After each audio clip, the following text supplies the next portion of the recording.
চশমা museum, a house of world class, Jaltank মোড়, Baharampur modern হোটেলের সামনে। দিল্লি থেকে সর্বভারতীয় কংগ্রেসের ওয়ার্কিং কমিটির সদস্য অধীর রঞ্জন চৌধুরী সাংবাদিক বৈঠক করে ওয়াকফ বিলের বিরোধিতা করলেন। তিনি বলেন, ওয়াকফ বিল আনার মধ্য দিয়ে কেন্দ্র সরকার মুসলমানদের ক্ষমতাকে কেড়ে নেওয়ার চেষ্টা করছে। এটা কোনো দরকার ছিল না। পাশাপাশি রামনবমী নিয়ে রাজ্যের শাসক দল তৃণমূল ও বিজেপিকে আক্রমণ করলেন অধীর রঞ্জন চৌধুরী। আপনারা যে প্রশ্নটা করছেন যে ধর্মীয় এই ওয়াকফ বিল আনার মধ্য দিয়ে কি বিভাজনের রাজনীতি হচ্ছে না ক্ষমতায়নের রাজনীতি হচ্ছে, আমি মনে করি এই ওয়াকফ বিল আনার মধ্য দিয়ে ওয়াকফ বোর্ডের উপরে যে বিল, সেই বিল আনার মধ্য দিয়ে মুসলমানদের ক্ষমতায়ন নয়, বরং মুসলমানদের ক্ষমতাকে কেড়ে নেওয়ার একটা আইন তৈরি হচ্ছে। এটা কোনো দরকার ছিল না। ভারতবর্ষের সমস্ত সংখ্যালঘু মানুষদের, সব ধর্মের মানুষদের তাদের নিজ নিজ ধর্মীয় প্রতিষ্ঠানকে রক্ষা করার জন্য সংবিধান অধিকার দিয়েছে। সে হিন্দু হোক, মুসলমান হোক, খ্রিস্টান হোক, যেই হোক না কেন। আমি শুধু ছোট্ট করে বলবো, কারণ এই বিষয়টা অনেক বড়, যে একটা বাইটে এই বিষয়টাকে কভার করা সম্ভব নয়। শুধু একটা কথা বলবো, মনে করুন আজকে মুসলমানদের ওয়াকফ বোর্ড হচ্ছে একটা ধর্মীয় সংগঠনের ধর্মীয় সংস্কৃতির অঙ্গ। সেইখানটায় যে বোর্ডের মাথায় যারা থাকবে, সেখানটায় বলছে সবাই মুসলমান থাকতে পারবে না, দুটো করে অমুসলমান থাকবে। আমি ছোট করে বলি আপনাদের, মনে করুন ভারতবর্ষের তিরুপতি মন্দিরের ট্রাস্টে যদি বলা হয় কালকে যে ভাই সব হিন্দু থাকবে না, সেখানে দুটো করে মুসলমান থাকবে, তো মেনে নিবে কি কেউ বলুন?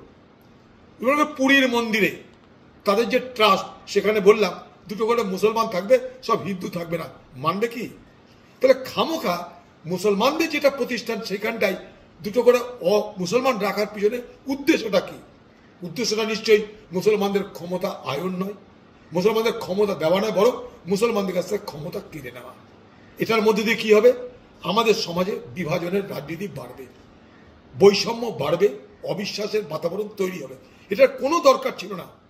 ভারতবর্ষের কেউ বলেনি সরকারকে ভাই ওয়াকফ বোর্ডকে সংশোধন না করলে দেশের রসাতলে যাবে, দেশের মাথায় বজ্রপাত হবে, কেউ বলেনি। খামোখাই বাতাবরণ তৈরি করা হচ্ছে। এক একটা ভোট আসবে, তার আগে একটা করে বিভাজনের আইন তৈরি হবে, এইভাবেই দেশের 12টা বাজছে। পশ্চিমবঙ্গে নির্বাচনকে পাখির চোখ করে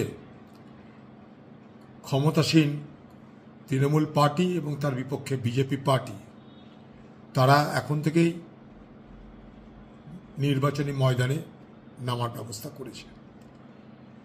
হাতিয়ার ধর্ম, হাতিয়ার রাম, হাতিয়ার রহিম।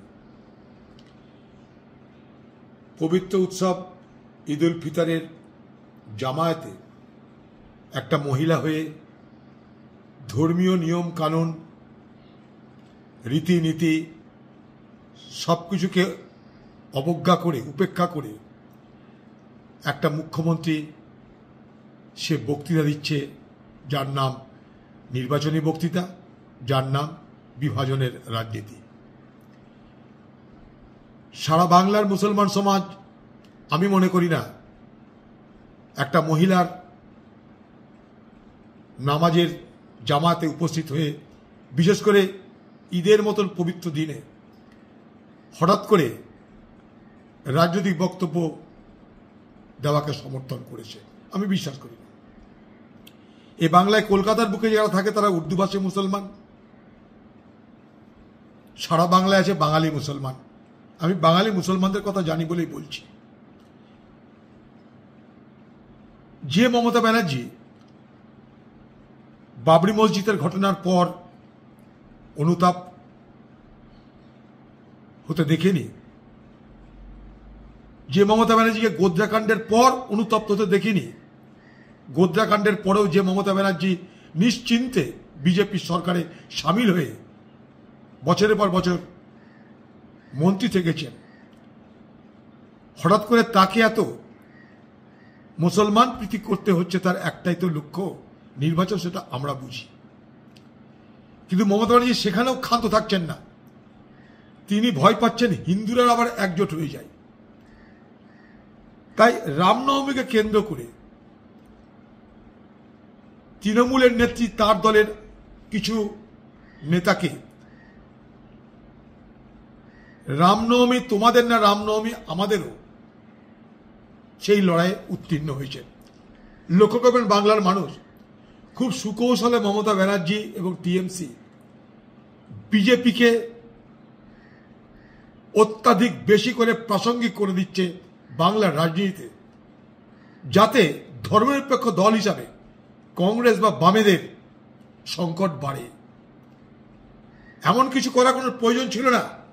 কে রামনবমীর মিছিল করলে করতেই পারে, প্রশাসনকে দায়িত্ব দেওয়া হোক যাতে কোনো গন্ডগোল না হয়। তার জন্য মিছিলের এগেস্টে পাল্টা মিছিল, এগুলো করার মধ্য দিয়ে বিজেপি পার্টির প্রাসঙ্গিকতাকে আরও বাড়িয়ে দিয়ে বাংলার রাজনীতিতে তিনি এই বিভাজনটাকে আরও তীক্ষ্ণ করতে চাইছেন। অর্থাৎ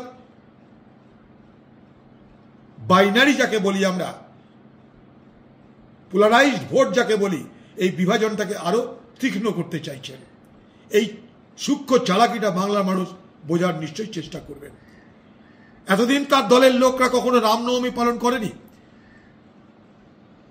বিজেপি পার্টি রামের কথা বলে সবাই জানি আমরা। বাংলার মুখ্যমন্ত্রী তিনি কখনো রামনবমীকে কেন্দ্র করে কোনো অনুষ্ঠান করেছে বলে জানা নাই। কিন্তু আজ হঠাৎ বিজেপিকে আরো জায়গা করে দিতে, রাম তোমারও নয় রাম আমার,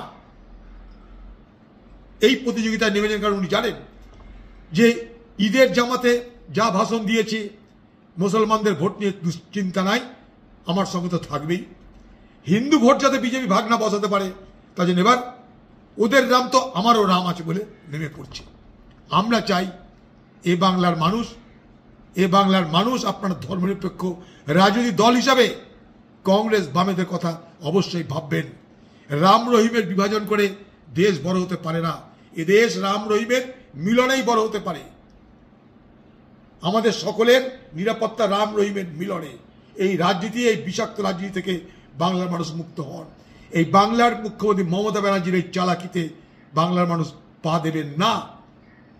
মমতা ব্যানার্জি চাইছে বিজেপি বাংলায় আরো প্রাসঙ্গিক হোক, ভোটটা টিএমসি আর বিজেপির মধ্যে হোক, এইটা লক্ষ্য নিয়েই তিনি এই পদক্ষেপ গ্রহণ করেছেন।